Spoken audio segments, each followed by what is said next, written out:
Baik, ini ada yang menarik. Ada yang mengatakan bahwa awal Ramadan itu penuh dengan rahmat. Pertengahannya maghfirah.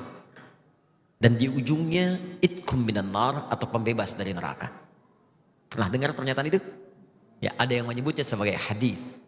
Ternyata setelah dikaji oleh para ulama, ada hadis-hadis yang terkait dengan Ramadan, statusnya bermasalah, bahkan diduga palsu. Di antara hadis-hadis itu, kita coba akan kaji dalam kesempatan episode saat ini, dan mudah-mudahan ada manfaat yang bisa kita dapatkan. Hadis yang pertama, yang tadi kita dapatkan riwayatnya panjang, bahkan disandarkan pada sahabat Salman Al-Farisi, ada yang menyandarkan pada sahabat Ali bin Abi Thalib, yang diduga bahkan keduanya tidak pernah menyampaikannya. Apa kalimatnya? Atakum syahrun Ramadan. Atakum syahrun Ramadan. Telah tiba bulan Ramadan. Kemudian yang paling menarik, awaluhu rahmah. Awalnya adalah rahmat. Wa awsatuhu maghfirah. Pertengahannya itu penuh dengan ampunan Allah Subhanahu wa taala, maghfirah. Kemudian wa akhiruhu itkum minan nar. Akhirnya pembebas dari neraka. Maka kemudian adalah orang yang membagi Ramadan ke dalam 3 bagian, sehingga menyebutkan 10 hari pertama rahmat, 10 hari kedua khusus maghfirah, ampunan Allah Subhanahu wa taala, dan 10 hari ketiga ada peluang dibebaskan dari api neraka. Pernah mendengar ungkapan ini? Nah, hadis ini diteliti oleh para pakar hadis, ahli-ahli di bidang hadis, dan menyimpulkan bahwa hadis ini bermasalah. Bahkan derajatnya ada yang menemukan bahwa sampai ke derajat hadis palsu, hadis maudhu. Tingkat dhaifnya tinggi. Paling minimal kata para ulama statusnya semi palsu. Ya, semi palsu, hadis matruk. Jadi ada 3M bermasalah. Kalau ada satu di antara 3 ini, maka hadisnya cenderung ditolak oleh para ulama. M yang pertama disebut dengan mungkar. Hadis yang diriwayatkan oleh orang yang tertuduh seringkali berbuat maksiat. Dia meriwayatkan hadis tapi terlihat suka berbuat salah. Ada yang mabuk, ada yang berselisih, maka hadisnya diingkari oleh para ulama. Ada yang kedua disebut dengan matruk namanya. Matruk, bukan sekedar diingkari, ditinggalkan. Ditinggalkan. Nah, orang ini seringkali berbicara dusta sehingga tidak bisa dibedakan mana dusta, mana hadis yang keluar dari lisannya. Dan yang ketiga ini yang paling tinggi disebut dengan maudhu'. M yang ketiga maudhu', yaitu hadis yang sengaja dipalsukan dan diatasnamakan pada Nabi sallallahu alaihi wasallam. Di antara golongan hadis maudhu', bahkan minimal matruk, adalah hadis yang menyebutkan awal pertama Ramadan rahmat, pertengahannya maghfirah, dan ujungnya pembebas dari neraka. Apa indikasinya? Satu, ini bertentangan langsung dengan hadis-hadis Nabi yang lain, yaitu yang sahih. Hadis-hadis sahih mengatakan semua Ramadan siang dan malamnya, pertama sampai akhirnya, itu berisi rahmat dan ampunan Allah Subhanahu wa taala. Jadi Nabi sendiri nggak pernah memisah-misah awal, akhir, pertengahan, tidak. Tapi kata beliau, Al-Bukhari nomor hadis 38, man shoma ramadhana imanan wa ihtisaban ghufira lahu ma taqaddama min dzambi. Siapa yang puasa setiap hari Ramadan, setiap hari, awalnya, tengahnya, akhirnya, dilakukan karena Allah, ikhlas mengharap pahala, diampuni semua dosa-dosanya. Jadi sejak awal Ramadan ampunan sudah ada. Nomor hadis 37 sebelumnya di Al-Bukhari, man qama ramadhana imanan wa ihtisaban ghufira lahu ma taqaddama min dzambi. Bukan cuma siangnya, malamnya bermohon kepada Allah ampunan, salat dengan baik, minta ampunan, ikhlas dikerjakan, diampuni semua dosanya. Ini menandakan hadis yang dimaksudkan bertentangan dengan hadis-hadis Nabi sallallahu alaihi wasallam. Jelas di sini? Nah, ada banyak hadis yang bermasalah lagi, tapi sebelum kita tampilkan, barangkali ada yang ingin bertanya atau berdiskusi, atau mungkin pernah mendapatkan hadis, ingin Anda tanyakan dan kita bahas statusnya. Baik, siap insya Allah? Silakan. Yang mau saya tanyakan Ustaz, apa benar menjalankan ibadah umroh di bulan Ramadan pahalanya senilai haji Ustaz? Baik. Jazakumullah khair. Allah yubarik fik. Ya, kita lihat hadisnya. Ada seseorang, ini riwayatnya hampir di setiap kitab-kitab hadis yang mu'tamad, yang sahih, yang dipercaya. Ada seorang yang ditanya oleh Nabi, kenapa kamu tidak berhaji tahun ini? Kata orang ini, ya Rasulullah, saya nggak punya kemampuan berhaji. Sebab yang pertama ada yang mengatakan, ada yang saya rawat di rumah, saya nggak bisa tinggalkan. Yang kedua, riwayat mengatakan, ya Rasulullah, saya punya kesibukan di bulan-bulan ini, nggak bisa saya tinggalkan. Kata Nabi, kalau tak mampu kamu berhaji di bulan-bulan haji, maka berangkatlah umrah di bulan Ramadan, karena pahalanya senilai dengan haji. Pahalanya senilai dengan haji. Bukan dia sudah haji. Awas, jangan salah menyimpulkan. Jangan karena Anda nunggu kuota lama-lama, kita haji aja di bulan Ramadan yuk.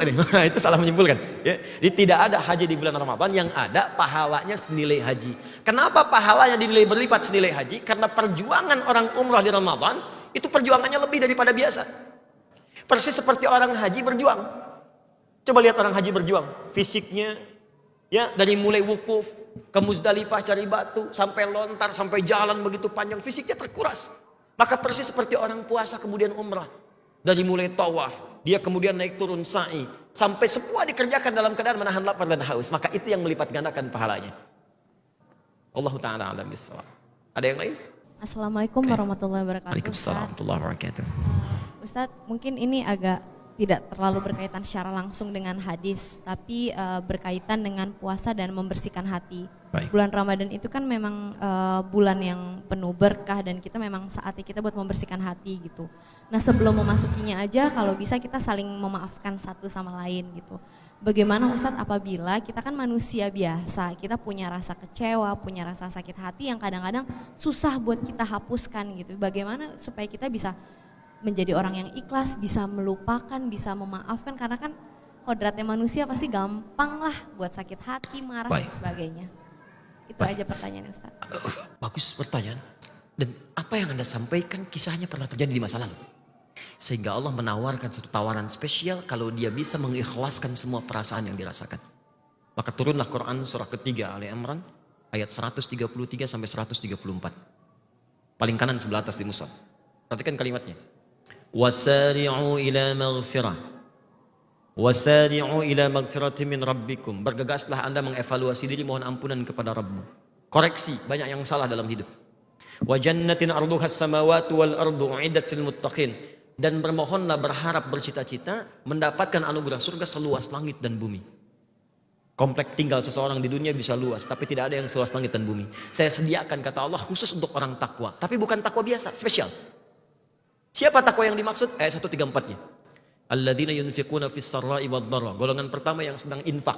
Di saat punya, bahkan tak punya pun masih pengen infak. Di dalam keadaan tak punya pun masih mereferensikan. Saya dalam nggak punya nih, barangkali mungkin baju saya bisa dijual. Barangkali teman saya mungkin bisa ngasih, saya referensikan. Itu surganya seluas langit dan bumi. Yang kedua, wal kadhiminal ghaidha, orang yang sanggup menahan marah. Yang ketiga, wal 'afina 'anil nas, orang yang bisa memaafkan kesalahan orang lain. Jadi kalau Anda ada tawaran, perhatikan tawarannya. Mau mempertahankan amarah di dalam jiwa atau menukarnya dengan surga seluas langit dan bumi? Maka jangan tunggu, hilangkan itu semua dan tidak ada faedahnya mempertahankan kemarahan di dalam jiwa kita. Marhaban ya Ramadan. Ada yang lain? Assalamualaikum warahmatullahi wabarakatuh. Assalamualaikum. Ada hadis yang mengatakan bahwa seorang yang berpuasa itu bau mulutnya lebih harum dari minyak kasturi. Masya Allah. Memandang ini bagaimana? Hakikatnya gimana? Baik. Itu ada di kitabnya Imam Al-Bukhari, di Kitabus Siyam, nomor hadis yang pertama, posisinya paling kanan di sebelah bawah. Ya. Redaksinya, la khulufu famis shaimi atyabu. Awas, yaumal qiyamati min rihil miski. Sungguh bau mulut orang yang puasa itu nilainya lebih harum di sisi Allah pada hari kiamat dibandingkan dengan minyak kasturi. Kasturi itu kalau di Arab minyak yang paling wangi. Orang mengatakan baru dibuka belum dipakai udah wangi katanya. Ini ada orang yang bau mulutnya lebih wangi dibandingkan minyak kasturi. Siapa itu? Adalah bau mulutnya orang yang puasa. Tapi apa yang dimaksud di hadis itu? Apakah diartikan jangan pernah sikat gigi? Yang dimaksud hadis ini adalah, kata para pakar hadis, yang dimaksud adalah makna majazi. Karena orang puasa itu menjaga lisannya dari perbuatan maksiat. Dia tidak bergibah, dia tidak mencela orang, dia tidak menghina orang, dia tidak berbuat yang kotor. Nah, semua nilai itu wangi di sisi Allah karena mendatangkan pahala. Allah Ta'ala a'lam bissawab. Ada yang lain? Bismillahirrahmanirrahim. Assalamualaikum warahmatullahi wabarakatuh. Waalaikumsalam warahmatullahi wabarakatuh. Ustadz, saya mau bertanya, apakah benar ada hadis untuk orang yang lupa makan dan minum saat berpuasa? Dan apakah boleh diteruskan? Ada orang yang saat puasa lupa, lantas makan. Makan, begitu habis, lupa saya sedang puasa kadang kan. Bagaimana status yang seperti itu? Itu sama di Al-Bukhari ada di Kitab As-Siyam, halaman 43. Ya paling kiri di pertengahan hadisnya. Bahkan dituliskan, babu so'imi idza nasiya fa'akala wa syariba. Bab orang puasa yang lupa lantas kemudian makan dan minum. Maka apa kalimat Nabinya SAW pada masa itu?